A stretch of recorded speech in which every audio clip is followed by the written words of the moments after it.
Rumah itu berdiri megah di ujung kompleks elit, milik seorang pengusaha sukses bernama Pak Surya. Dari luar semuanya tampak sempurna, halaman luas, kolam renang, mobil mewah, dan penjaga pribadi di gerbang.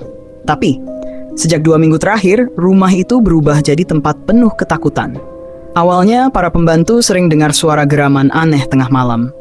Suaranya seperti babi, tapi besar banget, berat, dan bikin jantung deg-degan.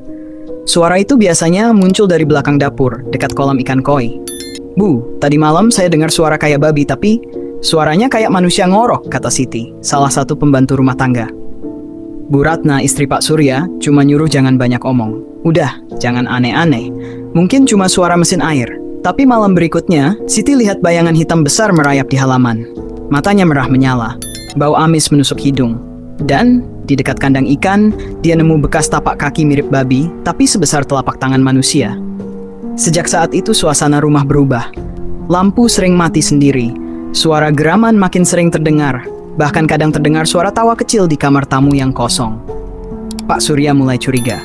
Ia panggil seorang ustadz buat bersihin rumah. Pas ustadz itu datang, baru aja ngucap salam, tiba-tiba kaca jendela pecah sendiri. Dari arah belakang muncul sosok aneh. Tubuhnya babi, tapi berdiri tegak seperti manusia. Matanya merah, air liurnya menetes, dan dari hidungnya keluar suara ngorok mengerikan. Ustadz langsung baca ayat kursi keras-keras, tapi makhluk itu cuma mundur beberapa langkah lalu lenyap dalam asap hitam. Setelah kejadian itu, Ustadz bilang, rumah ini bukan cuma dihuni manusia, tapi juga dititipi makhluk hasil perjanjian pesugihan. Siluman babi itu penjaga harta gaib. Pak Surya pucat. Ia akhirnya ngaku. Beberapa tahun lalu bisnisnya nyaris bangkrut. Ia sempat datang ke dukun di daerah selatan dan diberi syarat. Tiap malam Jumat ia harus taruh sesajen di belakang rumah untuk penjaga rejeki. Tapi sejak ia berhenti melakukannya, siluman itu marah dan sekarang menuntut balas. Malam terakhir suara itu kembali, tapi kali ini lebih dekat. Dari CCTV terlihat makhluk babi besar masuk lewat jendela dapur, menyeruduk semua barang dan hilang tepat di depan kamar Pak Surya. Esok paginya, Pak Surya ditemukan tak bernyawa di tempat tidur, dengan tubuh penuh luka, cakaran, dan bekas gigitan. Rumah itu kini kosong. Rumornya, setiap malam Jumat, dari dalam rumah itu masih terdengar suara ngorok dan geraman, seolah siluman babi itu masih berkeliaran, menjaga harta tuannya yang sudah mati. Setelah kematian Pak Surya, rumah megah itu dikosongkan. Pihak keluarga pada takut, gak ada yang berani tinggal di sana lagi. Tapi beberapa bulan kemudian, seorang pengusaha muda bernama Raka beli rumah itu. Katanya harga murah banget, cuma seperempat dari harga pasaran. Ah, palingan cuma gosip. Mana ada siluman babi, pikir Raka sombong. Malam pertama suasana masih tenang, tapi sekitar jam 2 pagi, listrik tiba-tiba mati total. Dari arah dapur terdengar suara piring pecah dan geraman pelan. Anjing penjaga di depan rumah langsung menggonggong kencang, tapi tiba-tiba berhenti mendadak kayak dicek sesuatu. Raka turun pelan-pelan dari kamarnya, nyalain senter HP. Begitu sampai dapur, dia lihat semua pintu lemari kebuka, lantai penuh lumpur, dan di ujung ruangan ada tapak kaki besar mirip babi tapi basah, masih menetesin cairan hitam. Dia nyari sumber suara, tapi begitu ngelihat ke arah kaca jendela, bayangannya bukan manusia, melainkan tubuh babi besar berdiri tegak di belakangnya. Raka teriak kenceng banget dan langsung kabur ke kamar. Tapi dari tangga terdengar langkah berat, cuk, cuk, cuk, diiringi suara ngorok yang makin dekat. Dia nutup pintu kamar, tapi gagangnya bergetar. Dari bawah pintu, keluar darah hitam kental mengalir pelan. Raka baca doa seadanya. Tiba-tiba semua berhenti, sunyi. Paginya Raka panggil satpam komplek buat ngecek.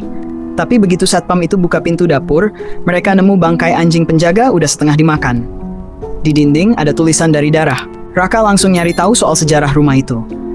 Dari warga lama dia dapat cerita lengkap. Dulu rumah itu tempat ritual pesugihan. Setiap Jumat malam, siluman babi dikasih darah ayam dan sesajen buat jaga rezeki. Tapi sejak Pak Surya mati, makhluk itu nyari tuan baru buat lanjutkan perjanjian. Malam ketiga, Raka mimpi aneh. Dalam mimpinya dia lihat Pak Surya berdiri di depan rumah, matanya kosong. Pas Raka bangun, badannya lemes. Di depan pintu kamar ada sajian lengkap, kemenyan, bunga 7 rupa, dan kepala ayam segar. Siapa yang naruh? Gak ada yang tahu. Tapi dari arah luar, samar-samar terdengar suara ngorok berat dan tawa kecil, kayak babi yang ketawa puas. Kalimat terakhir dari Raka ke tetangganya sebelum hilang. Kalau kalian dengar suara babi malam-malam dari arah rumah ini, jangan pernah nengok ke jendela. Rumah itu sekarang dikunci rapat. Tapi tiap malam Jumat, warga masih sering dengar suara babi besar lari keliling rumah, disertai aroma amis dan suara orang tertawa lirih di dalamnya. Sejak malam itu, Raka berubah. Mukanya pucat, matanya kayak kurang tidur, dan tiap kali malam Jumat, dia ngurung diri di kamar sambil nyalain dupa dan lilin merah. Tetangga sempat lihat dari jendela kamarnya kadang keluar asap hitam kayak dibakar dari dalam. Salah satu satpam komplek, Bang Roni, penasaran. Suatu malam, dia mutusin buat ngintip. Pas lewat depan rumah Raka, lampunya mati total, tapi dari dalam terdengar suara langkah kaki berat dan ngorok kayak babi bercampur dengan suara manusia tertawa. "Gila, itu suara apaan?" bisik Bang Roni pelan. Dia dekati pagar, dan pas lihat dari sela-sela, langsung kaget setengah mati. Di tengah halaman, ada sesajen lengkap, lilin merah menyala, dan di depannya Raka jongkok. Matanya merah, tubuhnya gemetar. Di belakangnya, makhluk besar berbentuk babi hitam berdiri tegak. Matanya menyala kayak bara, dan dari hidungnya keluar asap hitam tebal. Bang Roni spontan baca doa, tapi tiba-tiba makhluk itu noleh ke arah dia.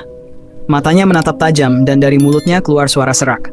"Kau ikut campur, berarti kau bagian dari janji ini." Bang Roni langsung kabur. Tapi begitu sampai pos satpam, dia muntah darah dan pingsan.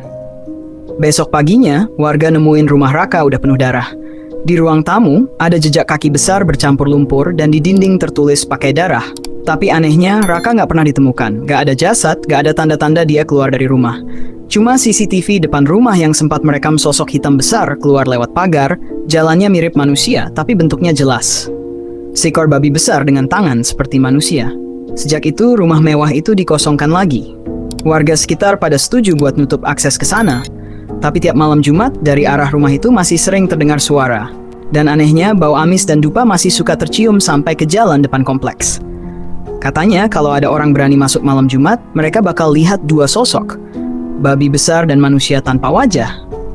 Sedang jongkok di depan sesajen, seolah lagi melanjutkan perjanjian lama. Hampir setahun, rumah itu ditinggalkan. Rumput liar tumbuh tinggi, cat dinding mulai mengelupas, dan kolam ikannya udah berubah jadi air hitam pekat. Tapi anehnya, kadang lampu lantai 2 masih nyala sendiri tiap malam Jumat. Padahal rumah itu nggak ada listrik lagi. Warga sekitar mulai resah. Ada yang bilang kalau roh Raka belum tenang dan kini jadi penjaga baru rumah itu, menggantikan siluman babi yang dulu dipeliharanya.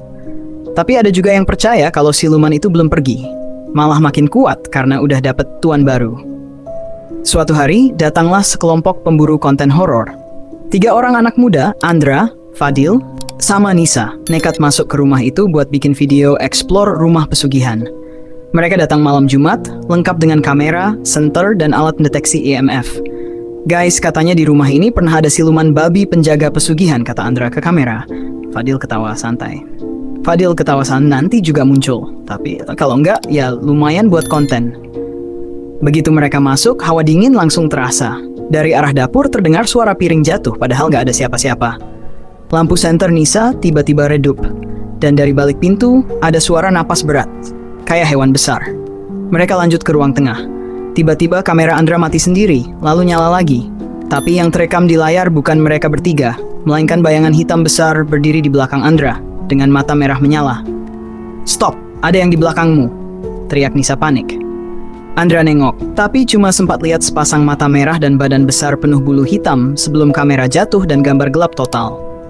Beberapa menit kemudian, cuma terdengar suara orang diseret dan ngorok pelan. Fadil teriak-teriak, "Tolong, jangan ambil dia, jangan ambil dia!" Lalu hening. Keesokan harinya, polisi datang karena laporan warga. Di dalam rumah, mereka cuma nemu kamera rusak, bercak darah di lantai, dan tapak kaki besar yang aneh. Bentuknya masih sama seperti dulu. Tapi nggak ada satupun dari ketiga anak muda itu yang ditemukan. Dan yang bikin bulu kuduk berdiri, rekaman terakhir dari kamera mereka menampilkan sosok Andra berdiri di depan sesajen, matanya merah sambil tertawa pelan. Sejak malam itu, rumah itu kembali hidup. Lampu sering nyala tengah malam dan suara babi besar ngorok makin sering terdengar. Orang-orang bilang siluman itu udah nggak sendirian lagi.